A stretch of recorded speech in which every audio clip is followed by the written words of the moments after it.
नमस्कार, मैं हूं आपका दोस्त विजय विद्रोही। आप मुझसे जुड़ चुके हैं, इसके लिए आप सबका तहे दिल से शुक्रिया। अगले 8-10 मिनट मैं आपसे जुड़े रहने की कोशिश करूंगा। पहले खबर आती है कि प्रधानमंत्री नरेंद्र मोदी ने इंदिरा गांधी का सबसे लंबे समय तक प्रधानमंत्री पद पर रहने का रिकॉर्ड तोड़ दिया है। अब उनका मुकाबला पंडित नेहरू से है, जिसके लिए मोदी जी को 6 साल और राज करना पड़ेगा। तो पंडित नेहरू वाला कंपटीशन से खबर गोल कर दी जाती है। खबर इसी पे रहती है कि इंदिरा गांधी का रिकॉर्ड प्रधानमंत्री मोदी ने तोड़ दिया। मुझे लगा कि ये क्या कोई रिकॉर्ड है, कैसे इस पर कोई सोच भी सकता है। फिर खबर आती है कि अमित शाह ने गृह मंत्री पद पर रहने का सबसे लंबा रिकॉर्ड जो लाल कृष्ण आडवाणी का था वो तोड़ दिया है। प्रधानमंत्री मोदी इंदिरा गांधी का रिकॉर्ड तोड़ते हैं, बधाइयाँ मिलती हैं। अमित शाह आडवाणी जी का रिकॉर्ड तोड़ते हैं, बधाइयाँ मिलती है। अब ये कितने लंबे समय तक कौन प्रधानमंत्री रहा, कौन गृह मंत्री रहा, कौन रक्षा मंत्री रहा, इसका क्या वाकई में कोई फ़र्क पड़ता है हमारी आपकी ज़िंदगी में? या ये फ़र्क पड़ता है कि किसने अपने शासनकाल में जनता के हित में कितने अच्छे काम किए, देश में सांप्रदायिक माहौल तनाव नहीं बिगड़े, इसके लिए काम किया, देश की एकता अखंडता के लिए भारत की इज्जत दुनिया भर में हो, इस हिसाब से पैमाना रचा जाता है। और अभी जब रिकॉर्ड टूटने की खबर आ रही है, तो साथ ही साथ ये भी खबर आ रही है, जो आप देख ही रहे हैं कि ट्रंप का दबाव बढ़ता जा रहा है। ट्रंप ने फिर भारत को धमकी दी है कि 25% टैरिफ की जगह और ज़्यादा टैरिफ लगाएंगे, रूस से अगर तेल लेना भारत ने बंद नहीं किया तो। ट्रंप ने ये राज भी खोला कि भारत तो अमेरिका से जो सामान आता है हिंदुस्तान में, उस पर 0% टैरिफ लगाने के लिए तैयार हो गया था। क्या वाकई में ऐसी कोई डील हो रही थी, हमें नहीं पता। चंद्रबाबू नायडू अलग आंख दिखा रहे हैं। वहाँ के जो झींगा उत्पादक किसान हैं, मछली उत्पादक किसान हैं, वो अमेरिका को अपना माल बहुत बड़ी तादाद में बेचते हैं और ये 25% का टैरिफ से उनकी तो कमर ही टूट जाएगी। तो नायडू कह रहे हैं कि इन किसानों के लिए मोदी जी को कुछ करना चाहिए। उद्योग वाले, जेम्स एंड ज्वेलरी वाले, कपड़ा उद्योग वाले, चमड़ा उद्योग वाले, एमएसएमई सेक्टर वाले सब रो रहे हैं। इसके लिए कहा जा रहा है कि 20,000 करोड़ का कोई एक फ़ंड बनाया जाएगा अगले 5 साल के लिए, लेकिन कब फ़ंड बनाया जाएगा पता नहीं।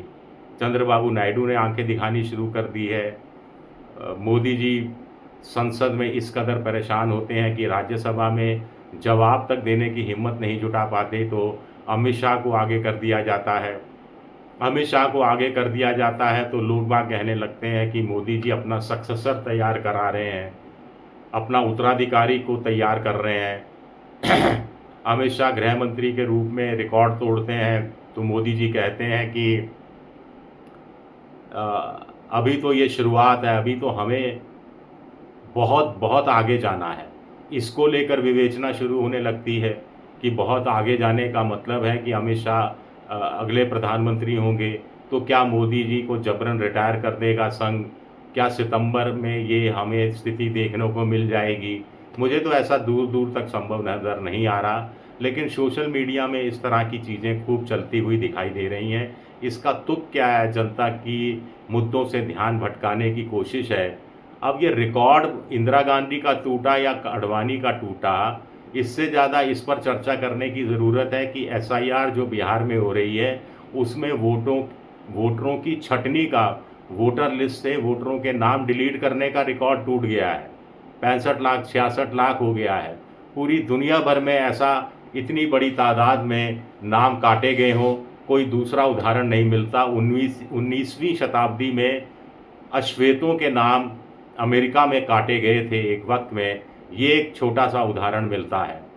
लेकिन आज की सदी में 2025 में 65 लाख लोगों के नाम काटे गए हैं, 29 लाख को वैसे ही बाहर रखा गया है, तो 94 लाख हो गए। इतने ही लोगों के और नाम काटे जाने की आशंका सता रही है और प्रधानमंत्री और अमित शाह के रिकॉर्ड टूटने को लेकर मोदी खेमे में, बीजेपी खेमे में खुशी का माहौल है। ट्वीट पर ट्वीट किए जा रहे हैं। अब इसमें भी बड़ा दिलचस्प है, देखिए, कुछ लोग कह रहे हैं कि मोदी ने कहा कि हमें मिलकर आगे चलना है।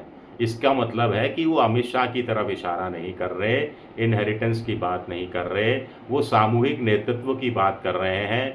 और कुछ ने कहा कि नहीं, इशारा ही ये बहुत होता है। इस तरह अमित शाह के लिए कह देना, राज्यसभा के अंदर उनको जवाब देने की ज़िम्मेदारी सौंप देना, लोकसभा में राजनाथ सिंह के बैठे रहने के बावजूद अमित शाह का विपक्ष के हमलों को झेलना, ये सारे संकेत हैं।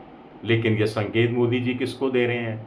क्या ये संकेत मोदी जी संघ प्रमुख मोहन भागवत को दे रहे हैं कि भाई मैंने तो अपना उत्तराधिकारी चुन लिया है, अगर आपने मुझे जबरन हटाया तो फिर अमित शाह अगले प्रधानमंत्री होंगे, तो सोच लीजिए। या ये इनडायरेक्ट रूप में संकेत योगी आदित्यनाथ को दिया जा रहा है कि आप लखनऊ तक ही सीमित रखिए, वैसे भी लखनऊ की गद्दी खतरे में है, ऐसी खबरें आती रहती हैं, तो आप लखनऊ तक खुद को सीमित रखिए। आप प्रधानमंत्री पद की रेस में शामिल नहीं हैं, देवेंद्र फडणवीस भी शामिल नहीं हैं, नितिन गडकरी भी शामिल नहीं हैं, कोई और चौथा भी शामिल नहीं है, क्योंकि मोदी जी ने तो अपना उत्तराधिकारी चुन लिया है जिसको वो विरासत सौंप के जाएंगे जब भी जाएंगे। मोटे तौर पर अभी अमित शाह 60 साल के हुए हैं, तो जो 75 साल वाली जो बंदिश है उस हिसाब से भी उनके पास 15 साल अच्छे खासे बचते हैं। कुछ लोगों का कहना है कि 2029 तक मोदी जी कहीं नहीं जाने वाले। 2029 में अगर संघ की चली तो संघ ये कहेगा कि अब किसी नए चेहरे को प्रधानमंत्री पद का उम्मीदवार बनाकर चुनाव लड़ा जाए, मोदी जी को चुनाव मैदान में नहीं उतारा जाए, क्योंकि लगातार 3 बार हो गया और फैटीग फैक्टर भी हो जाता है, एंटी इनकम्बेंसी भी हो जाता है। हालांकि वो चीज़ें तब डिपेंड करेंगी कि संघ और मोदी के बीच में रिश्ते क्या रहते हैं। वैसे तो 75 साल की बात मोहन भागवत कर रहे हैं, और मोहन भागवत तो 11 सितंबर 2025 को ही 75 साल के हो जाएंगे, मोदी से 6 दिन पहले। तो क्या वो पद छोड़ देंगे? उस ऐसे समय में जब संघ अपने स्थापना के 100 साल मना रहा है और 100 साल का टाइम टेबल भी करीब करीब तय हो गया है, और बहुत सारी जगह संघ के जो प्रमुख हैं मोहन भागवत, उनकी हिस्सेदारी या उनकी सदारत रहने वाली है, तो इसको तो हम रूल आउट कर देते हैं। अब मोदी जी रणछोड़ साबित होंगे, ये भी मुश्किल है। इतनी सारी मुसीबतें हैं, इस मुसीबतों में से निकलना मोदी के लिए भारी चुनौती है।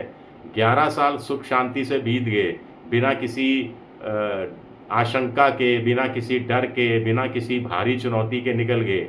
लेकिन इस बार संसद के अंदर भी भारी चुनौती है, संसद के बाहर भी भारी चुनौती है। कांग्रेस अकेली 100 के साथ है, पूरा विपक्ष 234 के साथ है, जो साथ इधर या उधर दोनों तरफ साथ नहीं देने वालों की संख्या भी अगर विपक्ष के साथ आ गई तो मोदी जी के लिए बिल पास कराना मुश्किल हो जाएगा। अभी तो मार्जिन है, लोकसभा में ठीक ठाक मार्जिन है, विधानसभा राज्यसभा में कम मार्जिन है, लेकिन फिर भी चुनौती तो चुनौती है। तो ऐसे में बड़ा दिलचस्प है मोदी का ये बात कहना कि अमित शाह को लेकर कि अभी तो हमें बहुत लंबा सफ़र तय करना है, लंबा सफ़र बाकी है। शुक्रिया मेरा ये वीडियो देखने के लिए। पसंद आए तो लाइक कीजिए, सब्सक्राइब कीजिए, शेयर कीजिए। आप मेंबरशिप ड्राइव में भी जा सकते हैं, मेरी आर्थिक मदद की भी कोशिश कर सकते हैं। शुक्रिया, बहुत बहुत शुक्रिया।